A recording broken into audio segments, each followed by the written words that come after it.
মাত্র ২ মিনিটে কোনো রকম ঘষাঘষি মাঝামাঝি ছাড়া, শুধু কোনো রকম খাটুনি ছাড়া যদি পুরনো কোনো তাওয়া বা রান্নার কড়াই, যেটা একদমই এই ধরনের চর পড়ে গেছে আর যেগুলো মাজা ঘষা করতে ভীষণ অসুবিধা, সেটা যদি তোমরা একদম সহজভাবে কোনো রকম ঘষাঘষি ঝামেলা ছাড়া যে একদম নতুনের মতো ঝকঝকে করতে চাও, তাহলে কিন্তু আজকের ভিডিওটা তোমাদেরই জন্য।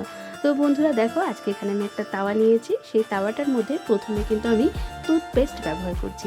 তো এখানে আমি কোলগেট নিয়েছি। তোমরা সকলেই জানো কোলগেট দিয়ে যেমন আমাদের দাঁত মুক্তোর মতো ঝকঝকে হয়, সেই কোলগেট দিয়ে কিন্তু অনেক কিছু উপকার কিন্তু আমাদের পাওয়া যায়। যেমন রূপোর জিনিসও কিন্তু এই কোলগেট দিয়ে খুব ভালো করে পরিষ্কার হয়ে যায়। তো সেটা দিয়ে কিন্তু আজকে তোমাদের সঙ্গে এই তাওয়াটাকে একদম নতুনের মতো ঝকঝকে করে দেখাবো। তো প্রথমে আমি অল্প পরিমাণে এখানে টুথপেস্ট নিয়েছি। সেটা দিয়ে কিন্তু প্রথমে পুরো তাওয়াটাকে কিন্তু এইভাবে করে একটু হাত দিয়ে মাখিয়ে নিতে হবে, যাতে প্রত্যেকটা কোণাতে ভালোভাবে মেখে যায়। এবারে এখানে যে খাওয়ার সোডা, রান্নার যে সোডা, মিষ্টি সোডা যেটাকে বলে, সেই সোডাটা আমি এখানে নিয়েছি। তো এই সোডাটাকে কিন্তু পুরোটা ভালোভাবে ছড়িয়ে দিতে হবে চারধারে, যেখানে যেখানে বেশি দাগ সেখানে একটু বেশি করে দেবে। এবারে আমি নিয়েছি একটা লেবুর টুকরো। তো এবারে লেবুর রসটাকে খুব ভালো করে চিপে দিতে হবে। দেওয়ার পর সমস্ত জায়গার মধ্যে কিন্তু লেবুর রসটাকে একটু ভালো করে দিয়ে একটু এইভাবে করে ডলে দেবে, যাতে সমস্ত জায়গায় লেবুর রসটা ভালোভাবে একটু মিক্স হয়ে যায়। তো এইভাবে করেই কিন্তু আমি লেবুর যে রসটা, সেটা কিন্তু পুরো তাওয়াটার মধ্যে এইভাবে করে মেখে দিচ্ছি।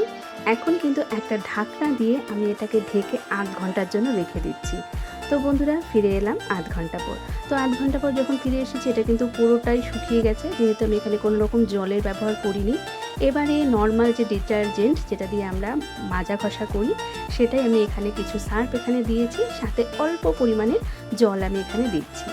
এরপর একটা লেবুর টুকরো নিয়ে একটু ভালো করে কিন্তু এইভাবে করে ঘষে দিতে হবে বন্ধুরা।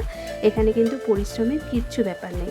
আর অবশ্যই কিন্তু বন্ধুরা, এখন কিন্তু এটাকে আমি গ্যাসের মধ্যে বসিয়ে কিন্তু গ্যাসের ফ্লেমটা একদম লো ফ্লেমে রেখে এইভাবে করে একটা লেবুর টুকরো দিয়ে কিন্তু পুরোটাকে একটু ঘষে নিতে হবে।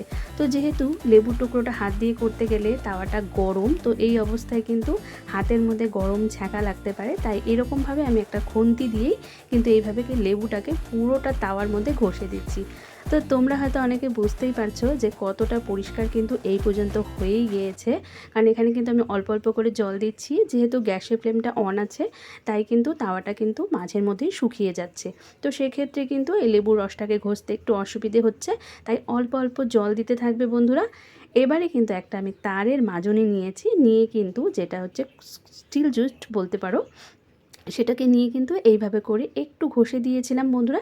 দিয়ে এটাকে ক্লিন করে তোমাদেরকে দেখাচ্ছি। এখন কিন্তু এটাকে আবারও গ্যাসের উপরে বসিয়েছি বন্ধুরা। এখানে একটা ব্লেড নিয়েছি আমি।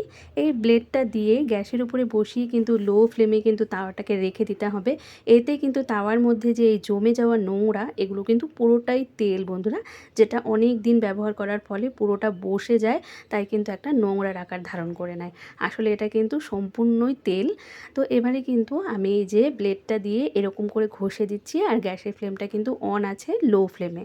এইভাবে করে ঘষলেই কিন্তু, তো কিছুক্ষণ ঘষার পর আমি কিন্তু গ্যাসের ফ্লেমটাকে অফ করে দিয়েছি। আবার তাওয়াটাকে নিচে নামিয়ে, আমি যেহেতু তাওয়াটা গরম, তাই এখানে আমি একটা চাকু নিয়েছি, সেটা দিয়ে কিন্তু এইভাবে করেই একটু ঘষে নিলাম। তো চাকু দিয়ে সমস্ত নোংরাগুলো কিন্তু খুব সহজে উঠে যাবে বন্ধুরা। এবার কিন্তু আমি এখানে সামান্য ডিটারজেন্ট আবার দিয়ে একটা স্টিল জুট নিয়ে একটু ঘষে দিচ্ছি। এখানে কিন্তু কোনো রকম ঝামেলার কিন্তু কিচ্ছু নেই, খাটনির কিছু নেই, জাস্ট একটু ঘষে নিতে হবে। এই পর্যায়ে তোমরা চাইলে নাও ঘষতে পারো। তো ঘষলে সেটা কিন্তু একটু আরও বেশি চকচকে হয়ে উঠবে, তাই সামান্য একটু ডিটারজেন্ট দিয়ে ঘষে নিচ্ছি। তো দেখো বন্ধুরা, এখানে কতটা চকচকে হয়ে গিয়েছে। তো পুরনো তাওয়াটাকে নতুনের মতো করতে চাইলে অবশ্যই কিন্তু এইভাবে তোমরা ট্রাই করে দেখতে পারো। তো আজকের ভিডিওটা যদি তোমাদের কাছে ভালো লাগে, একটুকু যদি হেল্পফুল হয়, তাহলে কিন্তু অবশ্যই আমার চ্যানেলটাকে সাবস্ক্রাইব করে আমার পাশে থাকো। আর ভিডিওটা যদি ভালো লাগে, তাহলে কিন্তু অবশ্যই প্রচুর প্রচুর শেয়ার করো অন্যদের মধ্যে, যাতে তারা তাদের তাওয়া এইভাবে নতুনের মতো ঝকঝকে করতে পারে। তো ধন্যবাদ।